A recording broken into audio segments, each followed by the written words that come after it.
Have you ever wondered how to prepare when it's time to do the income tax return for your company? Well, welcome to my channel. My name is Malin Havefjell, and in this video I will try to answer that question. So the first thing that you need to do before it's time to do the income tax return is to make sure that you have done your annual report. And you can't do your annual report if you haven't done your bookkeeping. And you can't do your bookkeeping if you haven't collected all the documentations that will explain what you have purchased and what you have sold, how money has transferred in your company during this year. So everything is connected to each other. So first we have the collecting of all the documents, then we do the bookkeeping, and then we do the annual report, and now we can do the income tax return.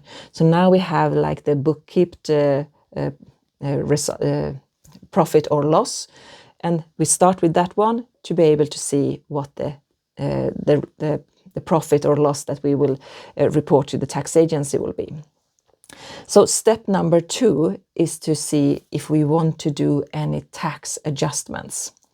There are different type of tax adjustments depending on what type of company you're running. So if you're running a limited company or a sole trader, I will not get into all these different tax adjustments, but so in this video I will only talk about the ones that is like the main tax adjustments that both company forms can do. It might be that you actually need to do tax adjustments. Let's say, for example, that you have purchased things that you were totally entitled to do because you were running your company. So you have recorded these purchases as a cost as an expense in your bookkeeping. But according to the tax rule, it's a non-deductible expense.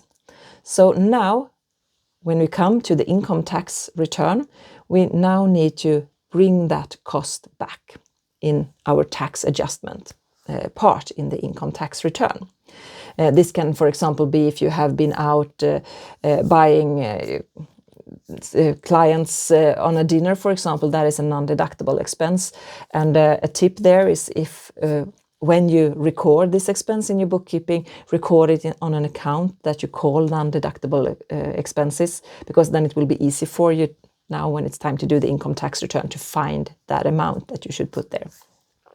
The same thing is if you have had an income that you now need to add as a tax adjustment as an income, or if you have recorded an income that wasn't, you don't need to pay tax on that income, then you also handle that here in the tax adjustments. So double check if there is any tax adjustments that you need to do. Another thing that you might want to do is if you have made a profit in your company and you know that maybe in the next 5 years or so you will need to make a lot of investments, then you might want to keep the money in your company so you can actually make those investments.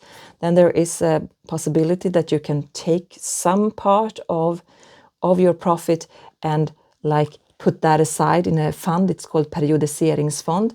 And then so we sort of say that we will pay tax on that money, on that profit later. So that is something that you might want to do and consider. And another thing is, let's say you are a startup company, you have made a lot of investments the first startup year, so now you actually have a loss in your company, and that loss you now bring into the tax adjustment part in your income tax return. So if you this year have made a profit, it might not even be that you need to pay a tax on that profit because you have that loss from previous years that now will be added here in the tax adjustment part. So look through that and see if there is anything that you need to adjust. And the third thing that I recommend that you do is now when you have your annual report, you have done your seeing if there is any tax adjustments that you need to do, and then you can see, okay, how much tax do I need to pay? If you have during the year paid a preliminary tax that was maybe higher than you now see that you need to pay, then you can submit a new preliminary income tax return for that year. it's that good that you can redo this preliminary income tax return up to 6 months after your financial year has ended. So when you have done your annual report and your income tax return and see, the tax agency actually owes me money now, I have paid them too much, then I guess you want to have that money back much sooner than it will be if you just wait until the tax agency make their final decision. So then you can submit a new preliminary income tax return and receive that money back much sooner. And you also might want to redo the preliminary tax for this year that is now running. So if you see that, okay, it was wrong last year, maybe you want to correct that for this year as well. So, how to prepare for the income tax return. Make sure that you have done the annual report. Think if decide if you want to do any tax adjustments or if there is any that you actually need to do. And also consider to submit a new preliminary income tax return for last year and maybe even for this year. I hope you like this video, and if you do, give it a thumbs up and subscribe to my channel, and I will see you in the next video. Bye bye.